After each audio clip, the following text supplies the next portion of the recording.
मानवी भावभावनांवर नियंत्रण ठेवण्यासाठी आणि त्यातून निर्माण होणाऱ्या सुखदुःखांना सामोरं जाण्यासाठी अनेक साधू संत, धर्मग्रंथ आणि विचारवंत एक मौलिक कार्य करत असतात.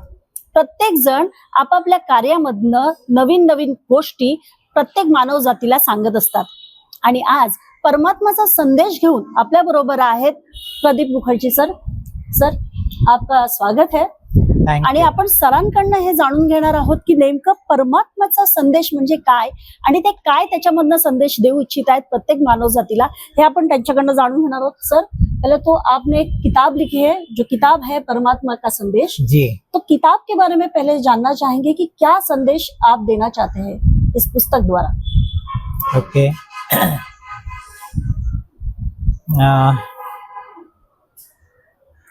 सबसे पहले मैं ये बता दूं कि परमात्मा को मिलने के पहले ना मैं धार्मिक था, ना मैं आध्यात्मिक था, बस संसार के अंदर ही मैं लिप्त था. मेरा जिंदगी बहुत सामान्य तौर पर चल रहा था.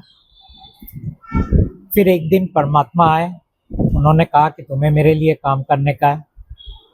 मैंने कहा ऐसा क्या काम है जो मुझे आपके लिए करना है. तो उन्होंने कहा कि मेरे बच्चों को तुम्हें मुक्त करना है. मैंने बोला ये जो परमात्मा, जब आपने कहा कि परमात्मा आए और आपको बताया, तो आपके सपने में आए थे, क्या क्या चीज हुई थी जिसकी वजह से ये चीज? नहीं, मैं जागृत अवस्था में था और ये संवाद दरअसल मेरे मन के अंदर ही चल रहा था, मेरे दिमाग के अंदर या मेरे यहाँ पे. तो ये कन्वर्सेशन चल रहा था. वो आए, उन्होंने कहा मेरे बच्चों को मुक्त करना है. मैंने कहा आपके बच्चे कौन? उन्होंने कहा आत्मा. मैंने बोला किससे मुक्त करना है? बोले राजा से. मैंने कहा राजा? तो मैं तो कोई राजा को जानता नहीं हूँ.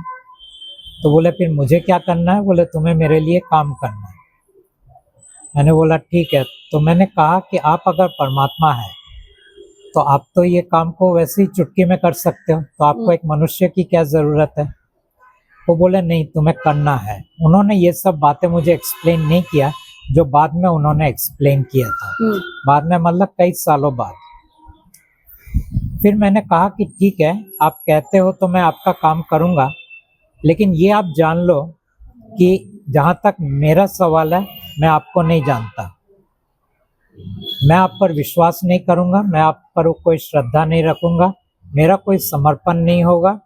मतलब अंग्रेजी में मैंने जिन शब्दों का इस्तेमाल किया था, I will not believe you, I will not trust you, I will not revere you, but I will follow your will. आप जो कहोगे मैं करूंगा, क्योंकि मेरे अंदर एक क्यूरियोसिटी है. यहाँ से मेरा सफर शुरू हुआ परमात्मा के साथ, और ये सफर मेरा 2023 तक चला, क्योंकि इन आत्माओं को राजा से मुक्त करने के लिए मुझे इतना सारा समय लगा. अब आप समझ सकते हैं, अगर मैं आत्माओं को मुक्त कर रहा हूँ जो ब्रह्मांड का राजा है, तो मतलब वो काम के अंदर तो मैं किसी इंसान के साथ काम कर नहीं रहा हूँ. एक ऐसे आयाम में मैं काम कर रहा हूँ जहाँ इंसान की सोच भी नहीं जा सकती, समझ भी नहीं जा सकती, और उनकी जो इंद्रियां हैं वहां तक पहुंच नहीं सकती. लेकिन आपने अभी कहते वक्त आत्माओं का जिक्र किया. क्या है आत्माएं? आत्माएं जो हमारे शरीर के अंदर होती है, उस आत्माओं की आप बात कर रहे हो. किनसे उन आत्माओं को मुक्त करना है? कहाँ है ये आत्मा?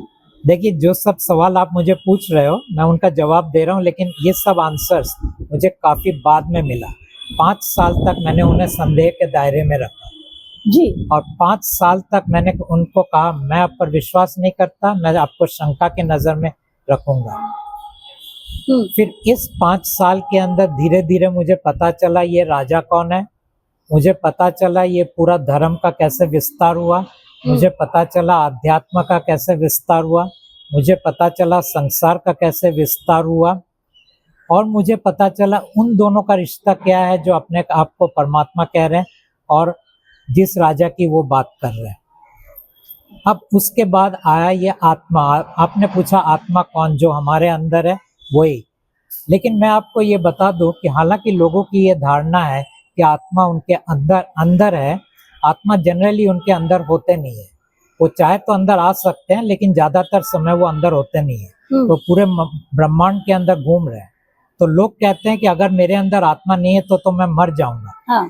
तो मैं कहता हूँ नहीं, आपको जिंदा आत्मा ने नहीं रखा है, आपको जिंदा ईश्वर ने रखा है। हम्म। तो ईश्वर और आत्मा दोनों अलग है। एक राजा का है और आत्मा परमात्मा का है। तो ये दोनों में अंतर है। मैं समझना चाहूंगी, या जो मैं समझ रही हूँ, कि जो हमारा शरीर है, जो हमें जिंदा रख रहा है, वो ईश्वर ने बनाया है, और जो आत्मा है वो परमात्मा ने बनाया है। यही है। मैं शब्दों को थोड़ा सा और क्लैरिटी में ला देता हूँ। हाँ। इंसान के जिंदगी में आत्मा का रोल क्या है और ईश्वर का रोल क्या है। आत्मा का दो रोल है। नंबर एक, वो हमारे जीवन कहानी को पूरी तरह लिख देता है हमारे जन्म के पहले। दूसरा रोल आत्मा का है, वो हमारे अंदर सांस फूंकता है। ये जो दो रोल खत्म हो जाने के बाद आत्मा का रोल इंसान के जीवन में खत्म। अब वो ब्रह्मांड में कहीं भी घूम सकता है। अब आता है ईश्वर। ईश्वर राजा का अंश है। किस चीज का अंश है? राजा का जो मन है, मन का एक अंश हमारे अंदर आता है। और ये ईश्वर का काम क्या है? उस कहानी को पढ़ के हमारे शरीर की रचना करना, मन की रचना करना और व्यक्तित्व की रचना करना। और ये तीन रचना करने के बाद उस कहानी को हमारे जिंदगी में साकार करना। वो ये तय करेगा कि हम उस कहानी के अंदर ही हमें चलना चाहिए। अगर हम उस कहानी के बाहर कोई कारण से निकल जाते हैं तो वापस धक्का मार के हमें कहानी के अंदर ले आता है, और आखिरी सांस तक वो हमारे साथ रहता है। वो हमें जीवन ऊर्जा देता है। वो हमारे अंदर प्यार डालता है, हमारे अंदर नफरत डालता है। वो हमें सक्सेसफुल बनाता है। वो हमारे लाइफ में फेलियर लाता है। वो हमें डिजीज देता है, यानी रोग देता है। वही हमें निरोग करता है। वो हमें जीवन ऊर्जा देता है। वो हमारे विचारों को देता है, हमारे फीलिंग्स को देता है, हमें हमारे अंदर गुस्सा, नफरत, ये सब चीज़ों को देता है। मतलब हम एक कठपुतली हैं जिसे वो नचा रहा है। किस हिसाब से? कहानी के हिसाब से। मतलब कहानी जो है वो लिखी हुई है परमात्मा ने, और जो क्योंकि आत्मा हमारी कहानी लिखते हैं, आत्मा हमारे अंदर सांस फूंकते हैं, और उसके बाद जो ईश्वर है वो ईश्वर ये कहानी साकार करता है। तो आपका मतलब ये है कि परमात्मा जो है वो एक अलग है, और ईश्वर या देवता जिसे हम कहते हैं वो अलग है। देखिए, परमात्मा अलग है, परमेश्वर अलग है, ईश्वर अलग है, आत्मा अलग है, देवता अलग है। तो ये सब, हालांकि लोगों ने समझा ये सब एक ही है। क्या अंतर है इनमें? ओके, ये अंतर ये है। सबसे पहले तो ये हम देख लेते हैं कि परमात्मा और राजा कौन है। हाँ। तो एक है पिता, दूसरा है पुत्र। परमात्मा है पिता, जहाँ से पूरी कहानी शुरू हुई थी, और उनका बहुत सारे बेटे हैं। उनमें से एक बेटा जो था वो परमात्मा के विपक्ष में बगावत कर दिया था उसने, उनकी दुनिया में, ये ब्रह्मांड में नहीं, उनकी दुनिया में। वो परमात्मा की बातें सुनने को कभी भी राजी नहीं होता था। और एक समय आया जब परमात्मा ने कहा कि तुम अब मेरे घर में रह नहीं सकते। इसी दौरान उसके बहुत सारे बाकी बच्चे, जिनको हम आत्मा कहते हैं, ये आत्मा ये राजा के प्रति आकृष्ट हुए थे, और अंग्रेजी में हम कहते हैं दे गॉट अट्रैक्टेड। और उनकी तरफ आकर्षण के कारण वो परमात्मा के विपक्ष में जाने लगे। तो परमात्मा ने इन आत्माओं को कहा तुम्हें भी मेरे घर को छोड़ के जाना है। कहानी वहां से शुरू होती है। और फिर उन्होंने राजा, उस वक्त उनका नाम था ज्योति निरंजन, उनको उन्होंने अपने घर से निकाल दिया, आत्माओं को अपने घर से निकाल दिया, और बाद में इनको एक जगह दिया, 21 ब्रह्मांड दिए। बोले इन ब्रह्मांड के अंदर जाओ, जाके तुम्हें जो अपना मन मर्जी करना है करो। तो परमात्मा, राजा जो आज हमारे भगवान है, आत्मा जो परमात्मा के बेटे थे लेकिन अब निकाल दिए गए, निष्कासित किए गए हैं, और अब बाद में रह जाता है देवता और ईश्वर। ये जो हमारे शास्त्रों के अंदर उपनिषद में, खास करके अद्वैत उपनिषद में, दो शब्दों का वर्णन मिलता है, आत्मन और ब्राह्मण। तो ये ब्राह्मण को माना जाता है अंतिम, अल्टीमेट। कई लोग कहते हैं ब्राह्मण ही भगवान है। और आत्मन को वो आत्मा समझते हैं। लेकिन ब्राह्मण जो है वो राजा का मन है, क्योंकि इस पूरे ब्रह्मांड को सृष्टि के अंदर रचना करने के लिए राजा ने या भगवान ने अपने मन को विस्तारित करके पूरे 21 ब्रह्मांड को अपने दायरे के अंदर ले लिया था। और अब मान लीजिए कि एक सागर है और उसमें से उठती हुई लहरें हैं। ये सागर जो है ये राजा का मन है, उठती हुई लहरें वो ईश्वर है। आपके अंदर एक लहर गया तो आप जीवित हो गए, मेरे अंदर एक लहर गया तो वो जीवित हो गए। जिस दिन आपका मृत्यु होना निर्धारित है वो लहर निकल के वापस सागर में विलीन हो जाएगा, आपका मृत्यु हो जाएगा, मेरा लहर निकल के सागर में विलीन हो जाएगा। तो ये है ईश्वर। मैं फिर भी समझने की और कोशिश कर रही हूँ, लेकिन अगर किताब की बात की जाए तो किताब में भी आपने ऐसा लिखा है कि इस किताब में ऐसा कुछ है कि जो हर मनुष्य को अंतर तक झंझोड़ देगी या जो उन्हें मुक्त भी कर सकती है और विचलित भी कर सकती है। तो ऐसा क्या है इस किताब में जिसकी वजह से आपने ये लिखा है? ओके अब मैं आता हूँ थोड़ा और गहराई में। एक बार जब पता चला कि खेल क्या हो रहा है, परमात्मा, उनका बेटा भगवान, भगवान का मन का एक अंश ईश्वर, परमात्मा के बेटे आत्मा, और फिर बीच में हम इंसान, ठीक है।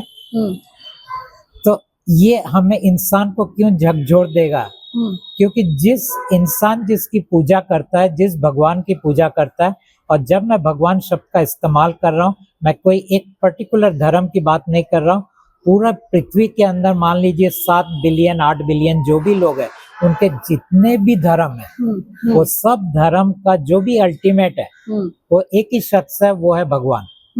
ठीक है, अलग अलग नाम देते हैं, कोई उसको अल्लाह के नाम से जानता है, कोई महादेव के नाम से जानता है, कोई फादर के नाम से जानता है, कोई वाहेगुरु के नाम से जानता है, कोई औरा माजदा के नाम से जानता है। तो अलग अलग इनके नाम है। कोई इनको आदि गुरु के नाम से जानते हैं, कोई इनको आदि योगी के नाम से जानते हैं, कोई काल के नाम से जानता है, कोई काल ब्रह्म के नाम से जानता है। ये सब नाम एक ही शख्स की तरफ इशारा कर रहा है। तो इनकी ही पूजा कर रहे हैं हर कोई। और ये किताब कह रहा है तुम जिनकी पूजा करते हो वही तुम्हारे दुख का कारण है। अब ये हो गया एक बहुत बड़ा स्टेटमेंट। मैं वही बताने वाली थी कि आप अभी जो आपने कहा है कि जो भगवान, हम जिसे भगवान मानते हैं वही हमारे दुखों का कारण होता है। लेकिन अगर व्यक्ति की बात की जाए, जीवन में मानव की बात की जाए, तो हम श्रद्धा रखते हैं भगवान पे, जो हमें कहता है कि हमारे जो दुखों का निवारण है वो भगवान करेगा। तो आप जो कह रहे हो कि दुख वही दे रहे, तो निवारण भी वही तो कर रहे हैं। निवारण का छल कर रहे हैं, दुख तो पूरा दे रहे हैं। और यही कारण है कि हर इंसान दुखी है, हर इंसान दर्द में है। ऐसा कोई भी इंसान नहीं है जो ये कहता है मैं मस्त हूँ, मेरे अंदर कोई दुख नहीं है, मेरे अंदर कोई दर्द नहीं है। जब मैं बड़ा हो रहा था तब मैं देखता था कि लोग मंदिर में जा रहे हैं, मंदिर में जाने के पहले और मंदिर के जाने के बाद, सालों तक मंदिर में जाने के बाद उनकी दुख के अंदर कोई कमी होती नहीं है। अपने रिलेटिव्स के अंदर देखता था, बाद में तो पूरे समाज के अंदर देखता था। तो मेरे मन के अंदर यही सवाल था, ये लोग मंदिर जाते क्यों हैं जब उनको कोई सॉल्यूशन नहीं मिलता है। फिर जब बड़ा हुआ तो मुझे पता चला अच्छा एक और मार्ग है, उसको लोग कहते हैं आध्यात्म। तो आध्यात्म कहता है कि ठीक है, तुम्हें मानो तुम्हारे धर्म के अंदर कोई फायदा नहीं मिला, आध्यात्मिक मार्ग में आ जाओ, यहाँ तुम्हें फायदा मिलेगा, यहाँ हम तुम्हें शांत कर देंगे। लेकिन आध्यात्मिक जगत के अंदर भी जाके मैंने देखा, पूरी तरह टटोला और सब कुछ देखा, और देखने के बाद पता चला वहाँ भी किसी का कोई दुख निवारण नहीं हो रहा है। हाँ, थोड़े थोड़े राहत मिलते हैं लोगों को, उस बात में कोई शक नहीं है, लेकिन दुखों का निवारण नहीं हो रहा है। हाँ, जिस दिन आप, जिसको हम कहते हैं एनलाइटेंड हो जाओगे, उस दिन आपके दुख के निवारण हो जाएंगे। लेकिन एनलाइटेंड होते कितने लोग हैं? तो इसीलिए मैं कहता हूँ कि आध्यात्म, धर्म और संसार, 3 छल है भगवान का। और ये छल आपको इसलिए दिया जा रहा है कि असल में जो आपको आके बताएगा ये खेल क्या है, आप उसकी तरफ कभी नहीं जाओगे, क्योंकि एकमात्र परमात्मा है जिसको मैं कहता हूँ अल्टीमेट विलेन, क्योंकि खेल उसने शुरू किया था। तो मैं जिस परमात्मा का संदेशवाहक हूँ, मैं खुद कहता हूँ वही अल्टीमेट विलेन है, वही असली कारण है इंसान के दुख, दर्द और परेशानी का। लेकिन उन्होंने सिर्फ शुरू किया था, लेकिन उसको कंप्लीट कर रहा है भगवान। और इसमें एक चीज आती है जो हमारे पहले जब इंटरव्यू के पहले जो बातचीत हुई थी वहां पे भी सामने आया था कि भगवान को हम मानते हैं और भगवान हमें मंदिर बुलाते हैं, वो छलावा है। लेकिन ऐसे भी लोग हैं जो भगवान को मानते ही नहीं है, क्या उनके जीवन में दुख नहीं है? पूरी तरह है, लेकिन वो लोग एक डिनायल में है, वो कहते हैं कहीं कोई भगवान नहीं है। ठीक है, वो भी गलत है, क्योंकि मैं तो कहता हूँ भगवान है। मैं जानता हूँ, वो मानते हैं। मान लीजिए आप भगवान को कैसे जानते हैं? या तो मंदिर में जाके जानते हैं, या फिर आपने कोई किताब पढ़ी है वहां से जानते हैं। मुझे तो ना मंदिर जाने की जरूरत है, ना किताब पढ़ने की जरूरत है।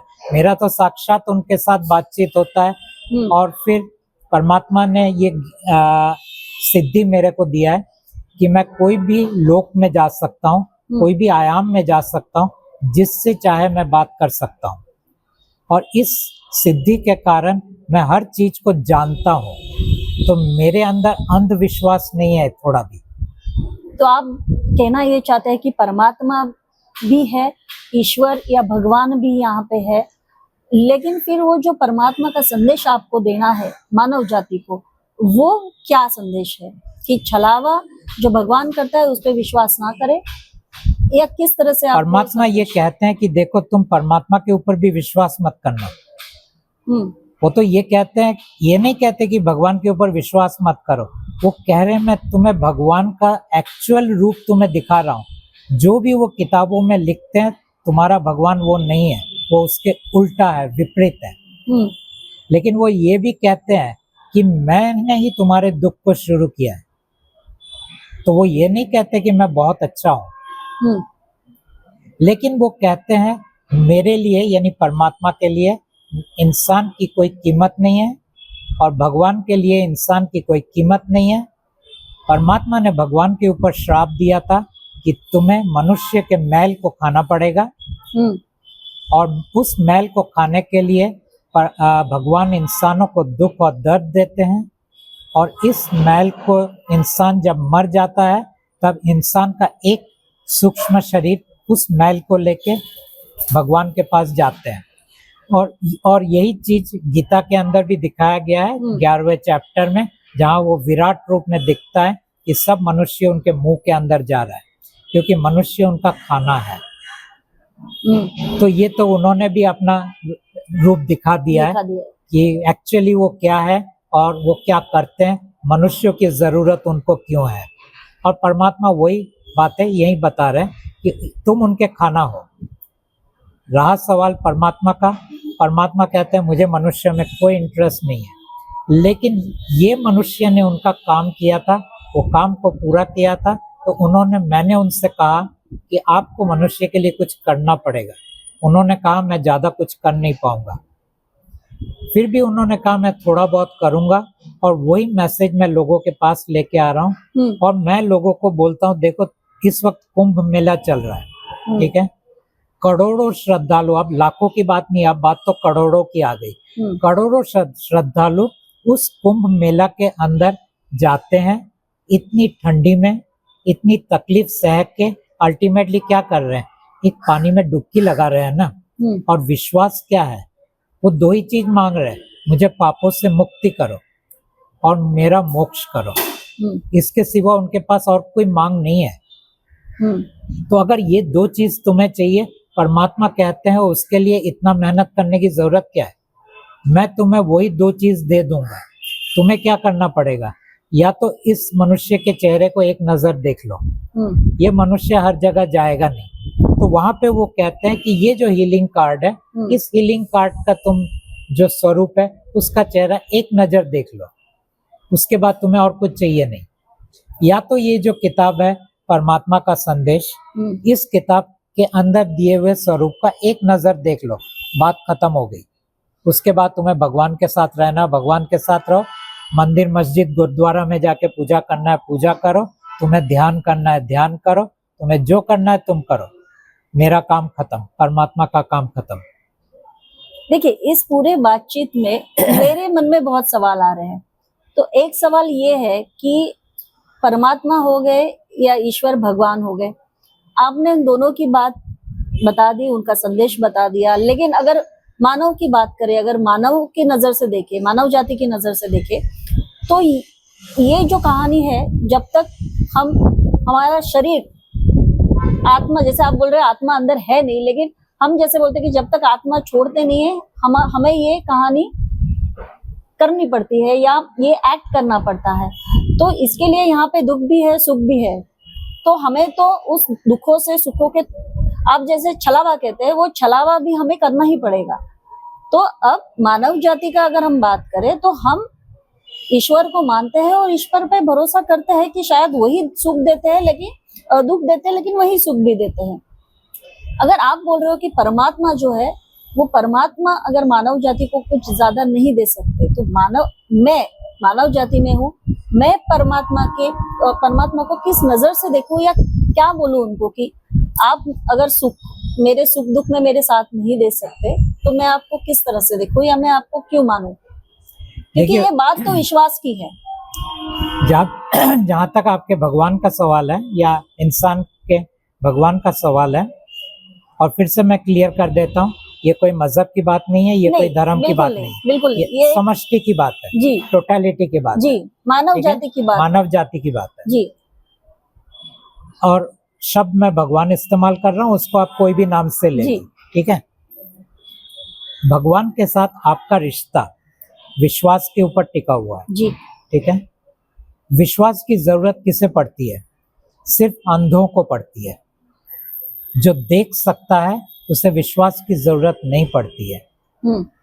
ये बात आप स्वीकार करते हैं? जी। ओके।